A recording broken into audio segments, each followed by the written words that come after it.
Завтра в Чебоксарах ожидается прибытие мощей святого преподобного Сергия Радонежского. Ковчег со святыней будет находиться в Чувашии только 2 дня. Приложиться к нему можно будет в старейшем храме города, в Введенском кафедральном соборе.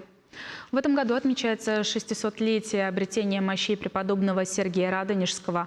В честь этого события ковчег с частицей его мощей вынесен из Троицы Сергиевой лавры и отправился в путь по всей России. В число 50 регионов, которые он посетит, попала и Чувашия. Святыню привезут в Чебоксары во Введенский собор завтра утром. В день памяти равноапостольного князя Владимира и крещения Руси божественную литургию у мощей преподобного Сергия возглавит митрополит Чебоксарский и Чувашский Савватий.